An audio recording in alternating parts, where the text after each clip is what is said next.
Magandang umaga po sa inyong lahat, no?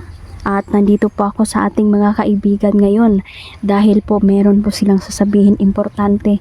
Emergency po ito, pinapunta ako agad dito dahil meron pong mga babala, lalong-lalo na po na hindi ito mangyayari bukas ha. Ngayon po dahil may mga panganib pong nakaambang ngayon. No, kaya sinasabi ko sa inyo ang mga babala nila para maka-alerto po kayo. Pagkatapos ng inyong buto, umuwi po kayo agad. Mananatili po kayo sa bahay dahil may mga sinabi natin mga kaibigan, meron pong mga kalalakihan na ngayon. Isang grupo sila at nagdadala po sila ng mga bomba. No? Once malaman nila na sila ay matatalo, anytime pwede po nilang pasabugin ang bomba. No?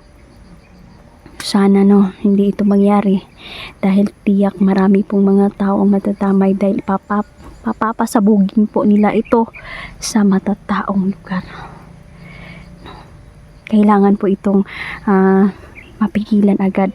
Meron namang mga autoridad ngayon, no? Mga pulis ngayon ay naghahanap na po sila sa mga taong ito dahil meron na pong naka-alerto din, no?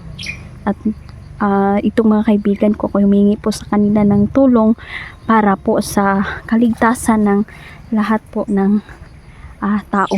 Dahil paano na lang kung mabibiktima ang isa sa mga pamilya natin ay mabibiktima ng mga masasama. Ayan kaibigan, mapagpalang araw po sa inyo.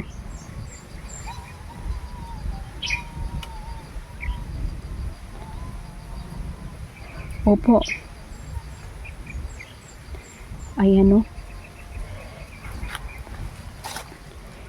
maging alerto daw tayo at wag daw tayong pagala-gala muna dahil may mga panganib lalo na sa may mga aksidente pa rin na mangyayari So isipin ninyo, magbabalitaan ninyo, dami na pong mga krimen na nababalitaan natin, nakikita natin sa social media na ang dami ng namatay sa aksidente. Ito po ay talagang pinapaalahanan na po tayo na ating mga kaibigan dito dahil ito po ay nakikita na po nila sa hinaharap. Kaya po nagpapasalamat po ang ating kaibigan lalong-lalo na po na sa kanilang babala ay meron daw mga tao na sumusunod sa kanila kaya at naiwas talaga sa mga aksidente. So ayan, mas maganda kasi na mas manatili na lang tayo wala naman tayong lalakarin. So ayan tulad po kagabi kaibigan, marami pong mga armado kagabi na pagala-gala po halos mahimatay na yung mga matatanda na nakatira doon sa baryo po kasi po ang talagang grabe po ang pag-survey karon sa mga armado. Pero hindi po sila taga-gobyerno ibang grupo ito. Nanghaharas po sila sa mga tao. Kaya po mag-iingat po tayo lalong-lalo na po ngayon na maraming mga panganib at mga kalamidad may mga kalamidad, nakikitil ng buhay sabi nating mga kaibigan, kaya mag-ingat po tayong lahat.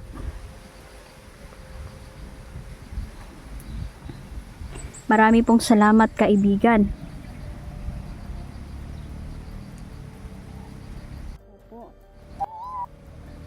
Opo.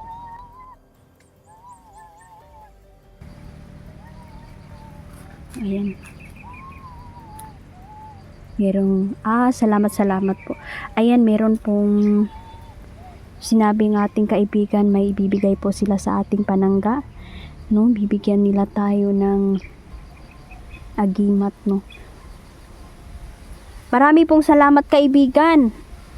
At sabi ni kaibigan, ang ibibigay nila ngayon sa atin ay isang bato ng arano At iiba po ang kulay nito kapag may panganib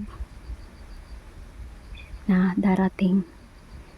So ayan, salamat po kaibigan. Ayan, meron na naman tayong panangga. Opo.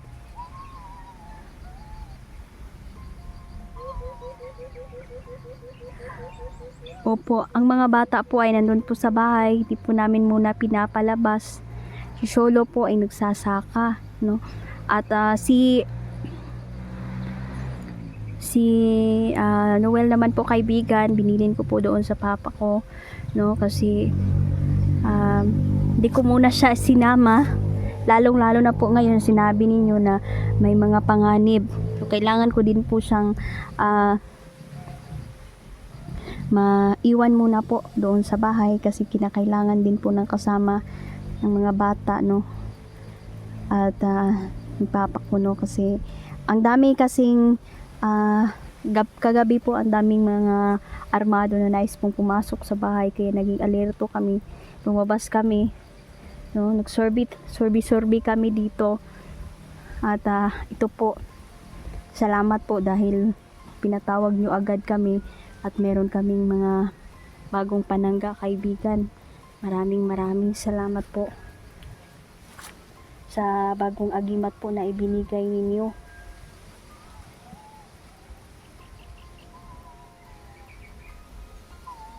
Opo. Dito daw to. Ito yung bato na ibinigay ng ating kaibigan.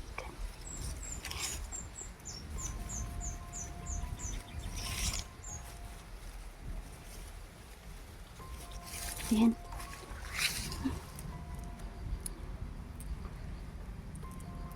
Ayan. Binigyan niya tayo ng panibagong panangga. Salamat po, kaibigan. Magagamit po talaga namin ito.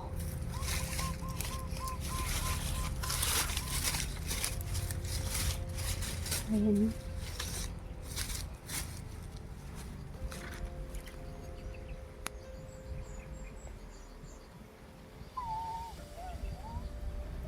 Sabi ni kaibigan na kaibigan natin mga diwata at Wendy na ilalagay lang po ko daw po ito sa mga armas na gagamitin namin at ito'y magpapalakas at iiba ang kulay nito kapag may mga panganib na paparating. So ayan, salamat po at nagbabala din po siya, no, na may mapapahamak sa amin, kaya binigyan niya kami ng agimat, bagong agimat. Malaking tulong ito dahil mapapalakas ang mga armas na dadalhin namin, no? Kasi itong mga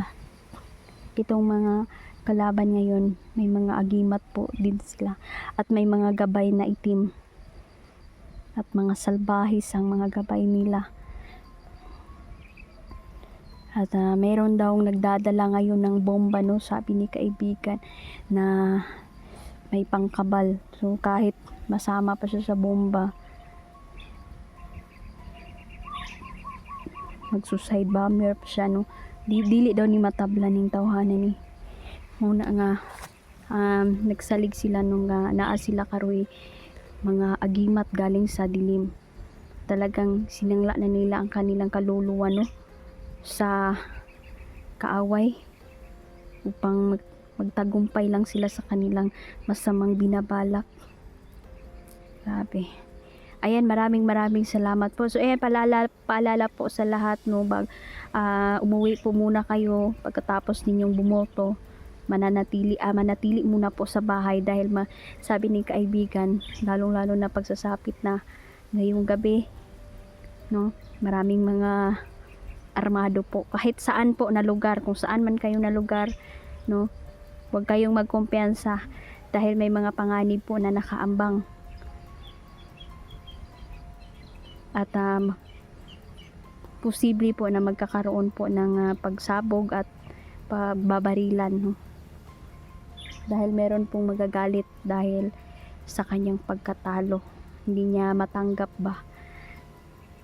Kaya yung mga tauhan niya, niready na niya. Kung sakaling matalo man, ay manabla na lang sila kasi may mga pera kasi, may pera, isang politiko na nagpalabas po sila ng malaking pera para po manalo. Pero sabi ni kaibigan, hindi sila magtatagumpay kasi talo siya, no? Matatalo ang politikong ito, kaya hindi siya makapagtimpi. Gagawa sila ng hakbang para manabla kung ipapahamak ang mga tao. Ayan, marami pong salamat kaibigan sa inyong binigay. Iingatan ko po ito. Opo. Salamat po. Opo.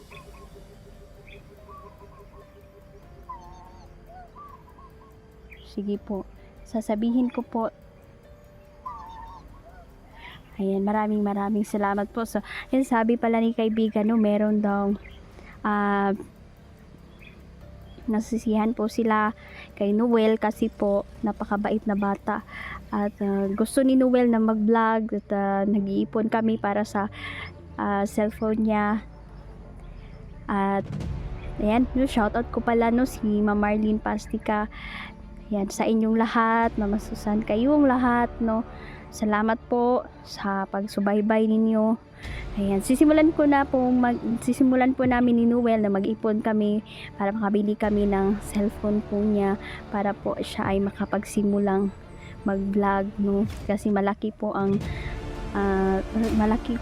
kanyang, talagang desidido po siya, no, na mag-vlog ang batang ito para po ay makatulong po sa atin sa mga mission.